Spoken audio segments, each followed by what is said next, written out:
श्री वृंदावन धाम वास मात्र से भगवत प्राप्ति। श्री वृंदावन धाम वायु स्पर्श मात्र से विश्व के जितने भी तीर्थ हैं वो समानता नहीं कर सकते। जो वृंदावन की वायु शरीर में स्पर्श करती है उससे जो पवित्रता होती है, पाप नाश होते हैं, ऐसा किसी तीर्थ अवगाहन से नहीं होता।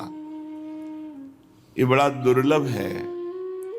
बस भावहीन जीवन है, इसलिए जो लाभ हमको मिला उसका अनुभव नहीं हो रहा, और जो अनुभव होना चाहिए वो अभी लाभ मिला नहीं। दोनों बातें हैं। जो अनुभव होना चाहिए वो अभी लाभ नहीं मिला। जिस अनुभव के बाद सोचना और चाह दोनों खत्म हो जाती है, कोई सोच नहीं, कोई चाह नहीं, वो अभी अनुभव नहीं हुआ। और जो कृपा हुई है बहिर्मुखता के कारण, उसका अनुभव हम नहीं कर रहे। हम पर जो हेतुकी कृपा हुई, बहिर्मुखता के कारण अनुभव नहीं कर रहे। एक बात पकड़ ले, अनन्यता। बुद्धि से निश्चय कर ले कि अब जैसे भी हैं हम श्यामा श्याम के हैं, इस पे कोई अंतराय नहीं, इसके बीच में कुछ नहीं हो, बहुत जल्दी परमार्थ पुष्ट हो जाएगा। नहीं, बाहरी व्यवहार प्रपंच में जब साधुकों से मिलते हैं बाहरी, तो कोई बिरला ही अंतर्मुख भगवत प्राप्ति की लगन वाला होता है। नहीं तो सब प्रपंच में ही खेल खेलने का, सुखानुभूति करने का सब विचार चलता रहता है। वो अंतर में विचार शून्य होकर परमात्मा में स्थित होने का, ये बहुत कठिन है। यही हमें करना है, जो कठिन है वही करना है। बाहरी सब बड़ी विचित्र लीलाएं हैं। परमार्थ के नाम पर न जाने क्या क्या मन की विलासता होती है, न जाने कौन कौन से प्रपंच एकत्रित किए जाते हैं। और परमार्थ का स्वरूप ही है एकमात्र अपने आत्म स्वरूप में स्थित हो जाना। आत्मा हरिवंश प्रगट परमानंद, प्रगट परमानंद स्वरूप आचार्य चरणों में पूर्ण समर्पण हो जाना, उनकी बताई हुई उपासना में चित्त निरंतर लगाए रखना, बस। और दुनिया का अगर और प्रपंच सब ये तो बहुत दूर है अभी परमार्थ। जब पधारते हैं, वार्ताएं होती हैं, तब पता चलता है। नहीं तो अपने तो श्री धाम वृंदावन की शरण में है, ना कोई अन्य स्थान जाना, ना किसी से मिलना, ना अन्य कोई वार्ता। वही जो समय है उसी समय में तब परिचय प्राप्त होता है कि कितनी कृपा है लाडली जू की। साधकों की साधना का जो परम लाभ है, लक्ष्य, वो दृढ़ हो गया तो बस सब हो गया। हमारी बुद्धि व्यभिचारिणी हो चुकी है, इसको पवित्र करना है।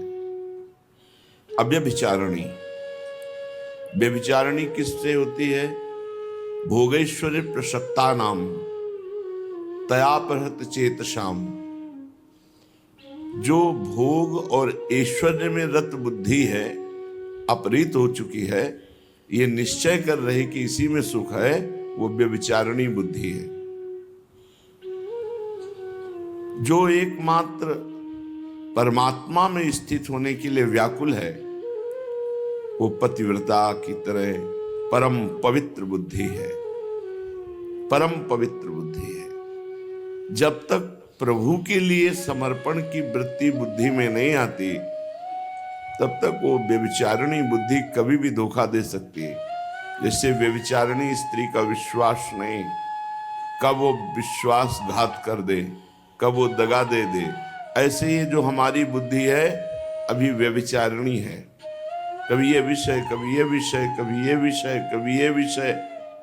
वो परमात्मानंद आत्मानंद, भगवदानंद, इसकी तरफ तो पूर्ण समर्पण की वृत्ति ही नहीं उठ रही, क्योंकि वो अपवित्र हो चुकी है। भोगों में बुद्धि अपवित्र हो चुकी है। अब समय है, अभी पवित्र कर लो, मार्जन कर लो।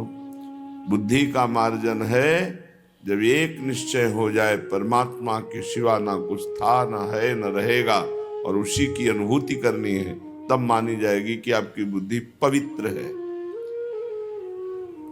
सभा में नहीं, एकांत में। एकांत आपका परमात्म चिंतन में तन्मय हो, सभा में नहीं। सभा तो सबका पवित्र है, सभा में तो सबको ही पवित्र आचरण करेगा, पवित्र बैठना, उठना, बोलना, क्योंकि सभा है।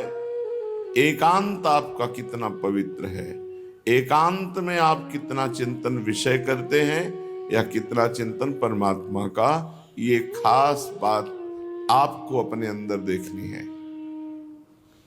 गोस्वामी तुलसीदास जी कह रहे कि मेरी बुद्धि परम पवित्र पतिव्रता की भांति आपका वर्ण कर लिया है, हे हरि।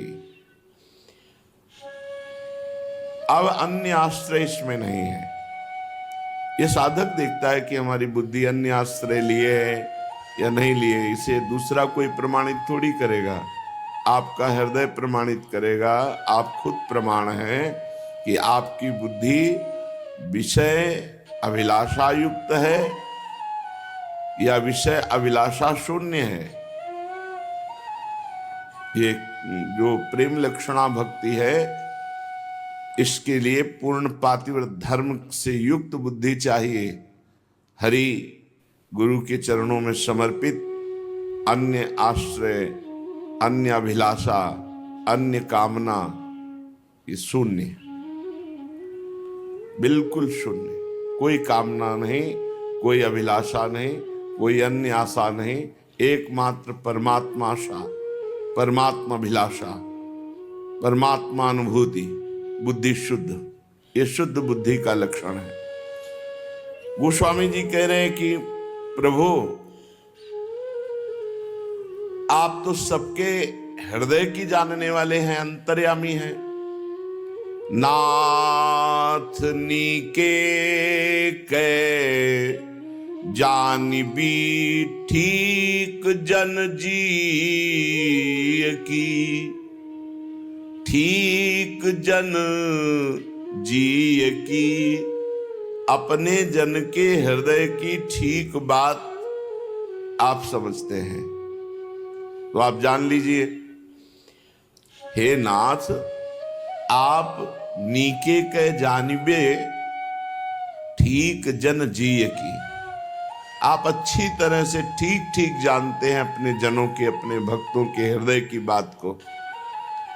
तो रावरो भरोसो नाहकै, सुप्रेम नेम लियो। रुचिर रहनी रुचिमती, गति तीय की। जानिबी ठीक जन जी की। आप अंतर्यामी हो, आपसे कुछ छुपा तो है नहीं। आप हमारे हृदय की बात देख लीजिए। हे नाथ, ये जो मेरी बुद्धि है ये परम पवित्र है, क्योंकि अब ये किसी का वर्ण नहीं कर रही। एकमात्र आपकी ही आशा, आपका ही भरोसा। ये आपके चरणों में पतिव्रता की तरह तन्मय हो रही है। आप हृदय की जानने वाले हो, आप जान जाओ, हमारे हृदय की ठीक ठीक बात जान जाओ। हम तो निवेदन कर रहे हैं कि हमारी बुद्धि रूपी पतिव्रता ये आपका वर्ण कर रही है। आप ठीक ठीक हृदय की जानने वाले हो। आपके भरोसे को ही हमने अपना सर्वस्व स्वामी मान लिया। भरोसा सिर्फ आपका।